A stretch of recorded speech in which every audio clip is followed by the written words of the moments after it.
Hello, I'm Toycat, and this YouTube channel earned $695 in the last 30 days. Compare that to a year prior where it earned almost $1,000 more, and you can see an alarming trend in earnings. In fact, this is very clearly visible when you look at 2022, where the channel earned $27,000 compared to 2023 to date, where it is just $7,000, and this is even more alarming when you look at subscriber growth, which is not just down, but actually went negative in August for the first time in the channel's history. What did we do here that caused us to lose so many subscribers, and indeed what caused the revenue to dip so sharply? Today I think it'd be interesting to share YouTube's explanation, because they say they have a good theory as to why and some data to back it up, as well as what I think it is. It's partially down to YouTube Shorts, as well as the other ways that YouTube channels earn revenue, because this isn't the total figure for how a channel makes money, of course. This is excluding things like the Amazon affiliate program, which I can show you fully, and it also excludes things like Patreon, which I will be giving you the full deep dive into with today's, I guess, explanation of how the business of YouTube works, with my channel as the fun guinea pig. I think it's important to go through for my own reasons, like what exactly did go wrong for a channel to go so drastically down, and the simple explanation is it got fewer views. As YouTube puts it, fewer people discovered your content and subscribed.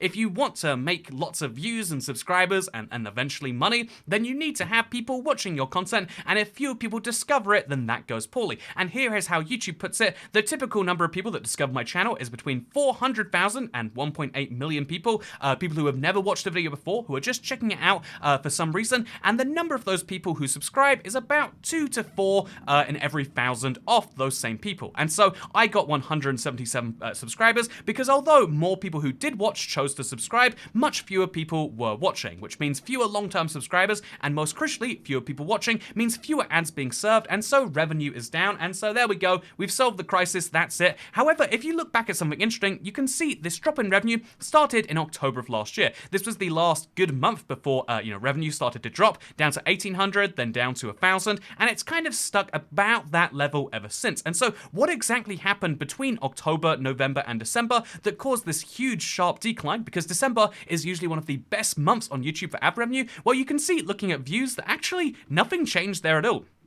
The same number of views were had in all 3 months, and in fact, looking at subscribers, you can see there were more in October, but surely these subscribers were watching more videos, something that's backed up right here, so something else is going a little bit strange. Is YouTube just paying less per ad? Well, not precisely that, because what actually started to happen when you look down here at each month individually, so this is the videos I published in November, the videos I published in December, etc, etc, etc, you can start to see that, like, actually, a lot of the things that were published in October that led to these great things were videos, long-form videos about what exactly was going on. The shortest serving Prime Minister in the United Kingdom, for example, when your country got independence, or what happened if sea levels would go down.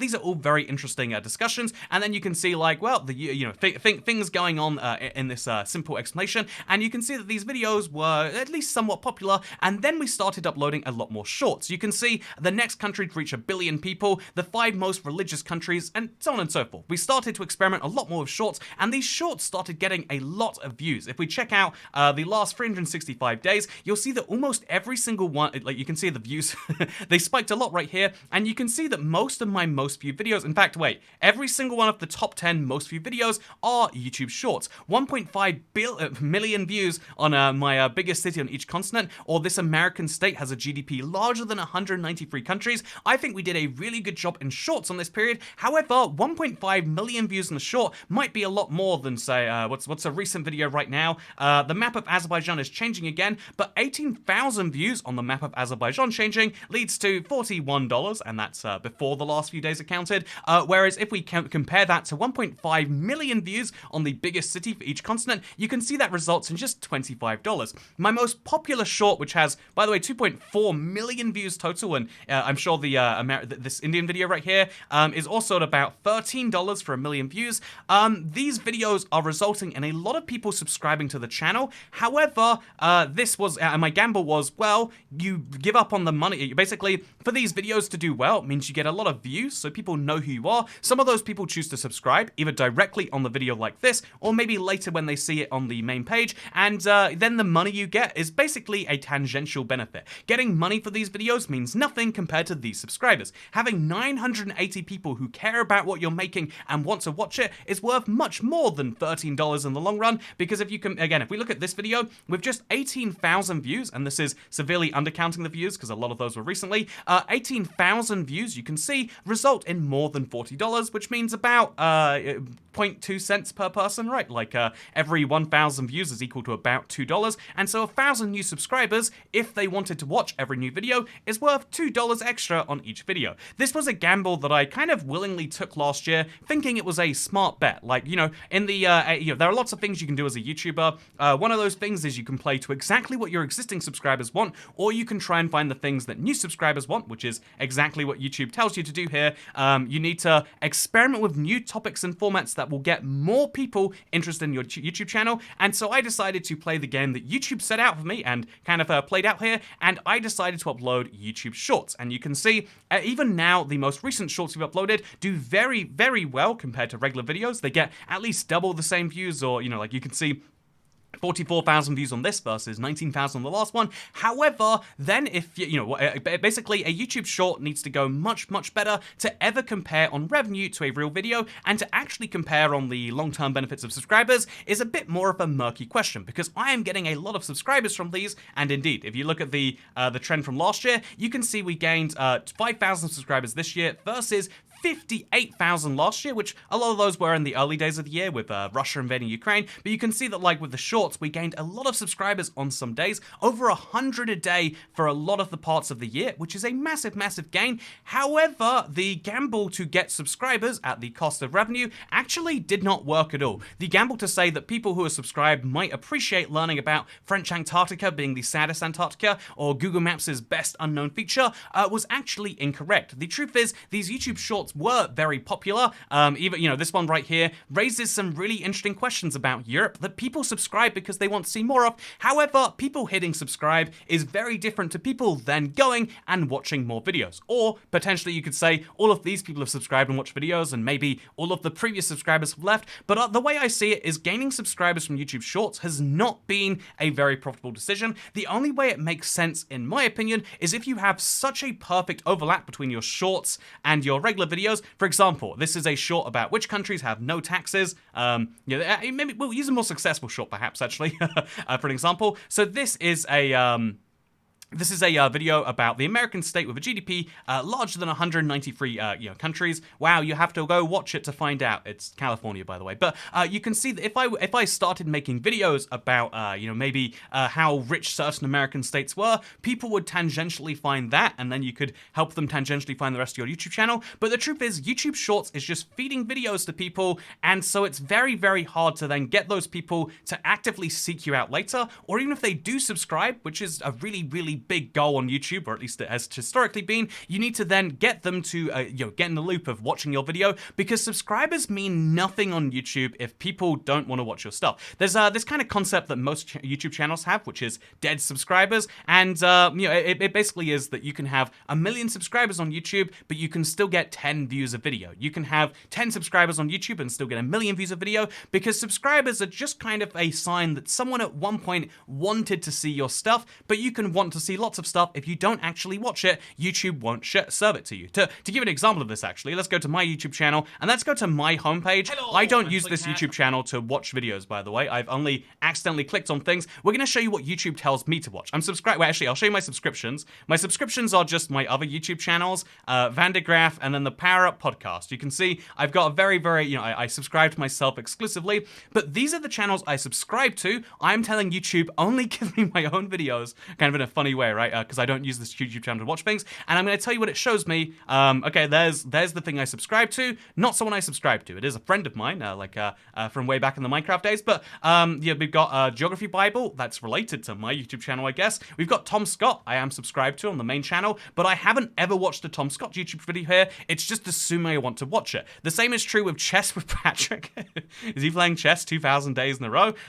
We got Jago Hazard, we got McTrail Rider. This is just someone meeting the king in the UK. Did you get the idea here? Like, YouTube is not showing me things I subscribe to. I subscribe to this, I subscribe to this, And that's it, right? Yeah. And then if you look for Vandergraff or the Parabot podcast, that's nowhere to be found, despite me subscribing there. If we scroll down a little more, you can see one video from someone I subscribe to. You can see over here. Nope, that's it. We've scrolled down for our entire homepage and we found 3 videos from my subscriptions, which is why gambling on subscriptions is a really, really, really poor bet. I was worried something dodgy would come up and I'm like, oh, yeah, I used the YouTube channel to watch those weird expansion videos, but thankfully that hasn't happened to me just yet. And, you know, next time we'll have to put something dodgy in the search field just to preempt that complaint. Anyway, so you can see getting subscribers on YouTube doesn't make any actual sense because subscribers do not equal viewers. The regular, if you go to the, you can see right here, there are 2 types of YouTube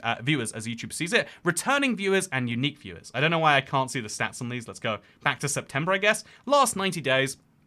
In the last 90 days, I have 394,000 people who are, you know, returning to the channel, who have watched before. So they've already watched your channel previously and returned to watch in the selected time period. And then I have, what is that? 770,000 people who have, I don't know how that happened, by the way. Then I have 770,000 people.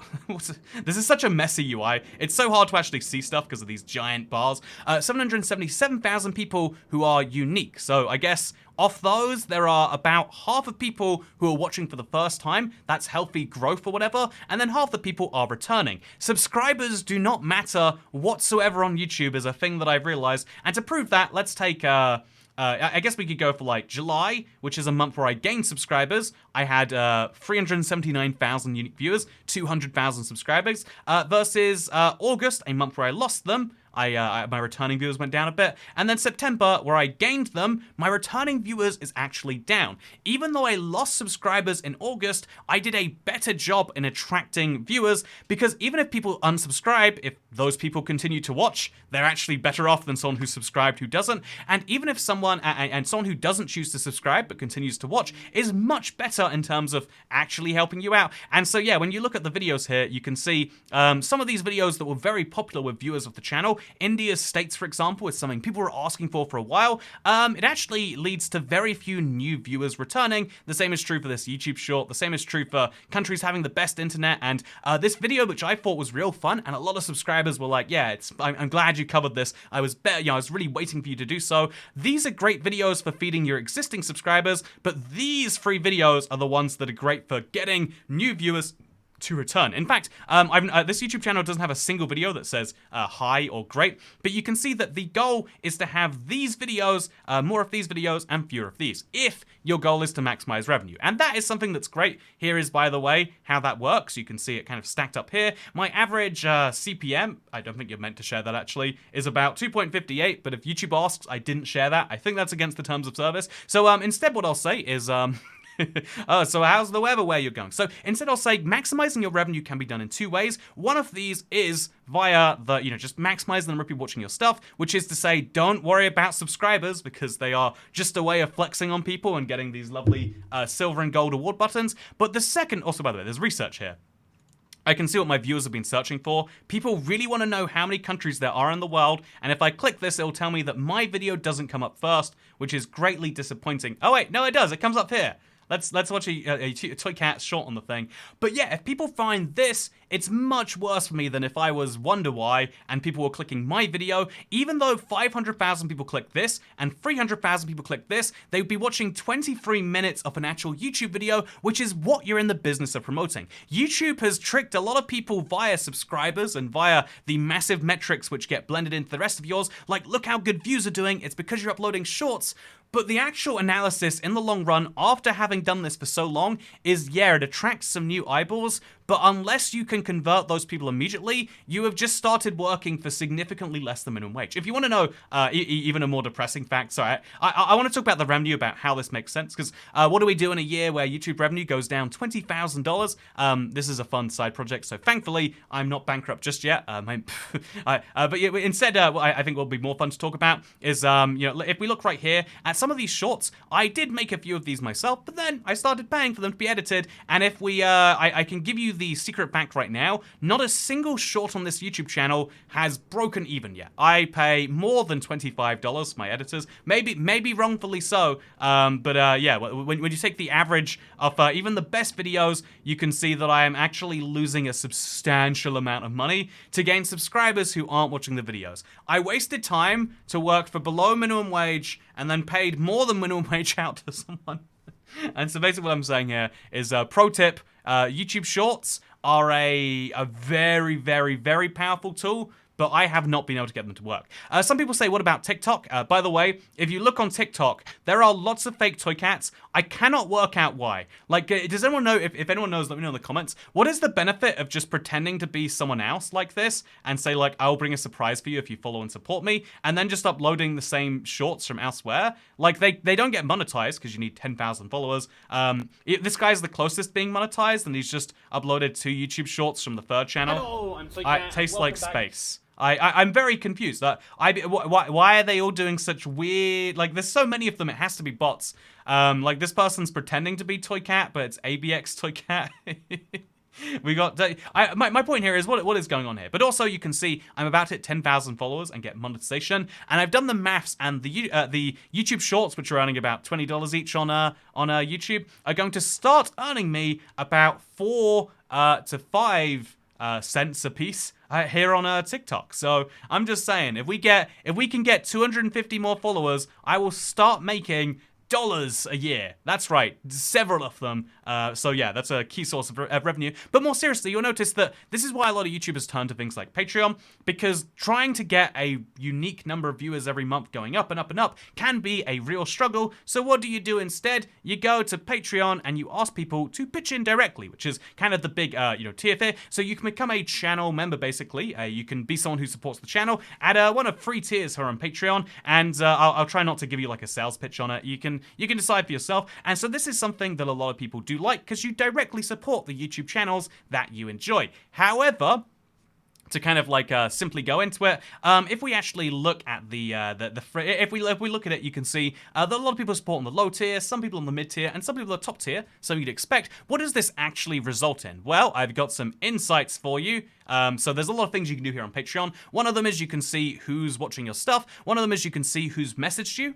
Any Patreon has the ability to directly message you. It's a fun little benefit. But you can also see the active members, which has gone up 2 over the last month. Thank you, by the way. And then you can see earnings, which go in a really weird curve, because as people upgrade their pledges, downgrade their pledges, some people, their card declines, which is an interesting thing, and then they have to like get automatically on Patreon. You can see that like the amounts... Patreon takes different fees depending on how you pay them. Basically, you can see that it earns about another $150 each month, which is quite substantial, because this means, this is a actually guaranteed source of income, which means I can rely on it for, I say guaranteed as it goes up and down like that, but it means I can rely on it to buy these small things that help with the videos. Like, for example, hypothetically, right? Imagine if it would help me with things like, wow, can you imagine a kebab or a lobster roll or even a strange beverage? That would be great, huh? This is my Coke bottle, my Coke glass that I got from McDonald's in France, by the way. The other thing I've been trying out recently is the Amazon affiliate program. I used to be really into this years ago. You can see from my payout history, I've actually made like several hundreds of dollars because the idea of Amazon's affiliate program is so simple. It is tell people about Amazon. I have no idea how this makes sense for them because everyone knows about Amazon, but if people click on your link to find out about Amazon and then they buy something, you get a cut on that sale. The average cut is... I feel like it's 4 to 5%, but it varies a lot based on what you're doing. And as you can see, sometimes that gets different.